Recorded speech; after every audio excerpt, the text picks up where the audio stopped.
Assalamualaikum warahmatullahi wabarakatuh. Halo, selamat pagi. Adik-adikku kelas 10 SMK Muhammadiyah Margasari. Perkenalkan, nama saya Adinda Nur Fitriani, siswi kelas 12 TKJ. Di video ini saya akan membahas tentang sejarah IPM. Jadi, disimak baik-baik ya. Jika dilacak jauh ke belakang, banyak organisasi-organisasi pelajar Muhammadiyah yang sudah didirikan sebelum IPM. Yaitu pada tahun 1991 didirikan Siswa Projo yang merupakan organisasi persatuan pelajar Muhammadiyah di Madrasah Mu'alimin Muhammadiyah Yogyakarta. Lalu pada tahun 1926 di Malang dan Surakarta berdiri GKPM, yaitu Gabungan Keluarga Pelajar Muhammadiyah. Dan selanjutnya pada tahun 1933 berdirilah Hizbul Wathan.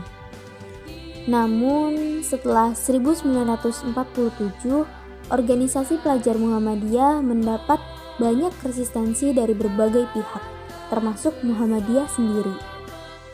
Pada tahun 1950 di Sulawesi didirikan Ikatan Pelajar Muhammadiyah, namun akhirnya dibubarkan oleh pimpinan Muhammadiyah setempat. Pada tahun 1954 di Yogyakarta berdiri GKPM yang berumur 2 bulan karena dibubarkan oleh Muhammadiyah. Selanjutnya pada tahun 1956 GKPM kembali didirikan di Yogyakarta, tetapi dibubarkan juga oleh Majelis Pendidikan dan Pengajaran Muhammadiyah. Setelah GKPM dibubarkan, pada tahun 1956 didirikan Uni SMA Muhammadiyah yang kemudian merencanakan akan mengadakan musyawarah se-Jawa Tengah. Akan tetapi upaya ini mendapat tantangan dari Muhammadiyah. Bahkan para aktivisnya diancam akan dikeluarkan dari sekolah Muhammadiyah bila tetap akan meneruskan rencananya. Pada tahun 1957 juga berdiri IPSM, yaitu Ikatan Pelajar Sekolah Muhammadiyah di Surakarta, yang juga mendapatkan resistensi dari Muhammadiyah sendiri. Resistensi dari berbagai pihak, termasuk Muhammadiyah sendiri, merupakan refleksi sejarah politik di Indonesia. Jika merentang ke sejarah yang lebih luas, berdirinya IPM tidak terlepas dari background politik umat Islam secara keseluruhan. Selain itu, resistensi dari Muhammadiyah terhadap gagasan IPM juga disebabkan adanya anggapan yang merasa cukup dengan adanya organisasi lain seperti Angkatan Muda Muhammadiyah, Pemuda Muhammadiyah, dan Nasyatul Aisyah yang pada waktu itu cukup untuk mengakomodasi kepentingan para pelajar Muhammadiyah. Tetapi, para aktivis pelajar Muhammadiyah tidak pernah menyerah. Dengan kegigihan dan kemantapan mereka untuk membentuk organisasi kader Muhammadiyah di kalangan pelajar, akhirnya mulai didapat titik-titik terang dan mulai muncul gejala-gejala keberhasilannya, yaitu ketika pada tahun 1958 Konferensi Pemuda Muhammadiyah Daerah di Garut berusaha melindungi aktivitas para pelajar Muhammadiyah di bawah pengawasan Pemuda Muhammadiyah. Mulai saat itulah upaya pendirian organisasi pelajar Muhammadiyah dilakukan dengan serius, intensif, dan sistematif. Kata sepakat akhirnya tercapai antara pimpinan Pusat Pemuda Muhammadiyah dan pimpinan Pusat Muhammadiyah Majelis Pendidikan dan Pengajaran tentang pembentukan organisasi pelajar Muhammadiyah.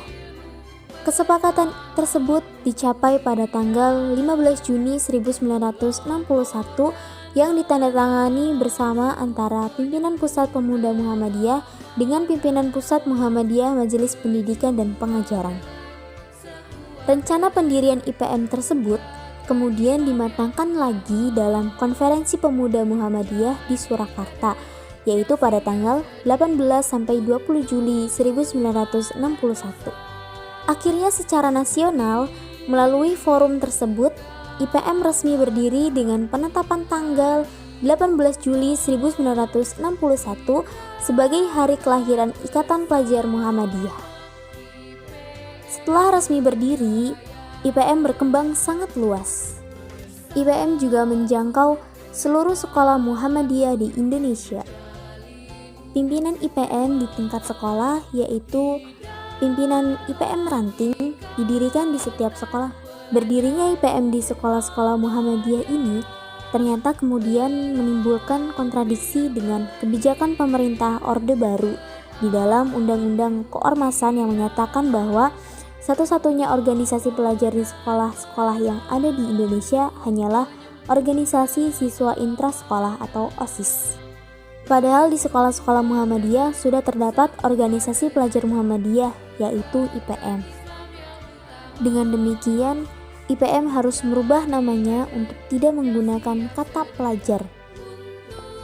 Akhirnya, pada konferensi pimpinan wilayah IPM tahun 1992 di Yogyakarta, diputuskan bahwa nama Ikatan Pelajar Muhammadiyah dirubah menjadi Ikatan Remaja Muhammadiyah.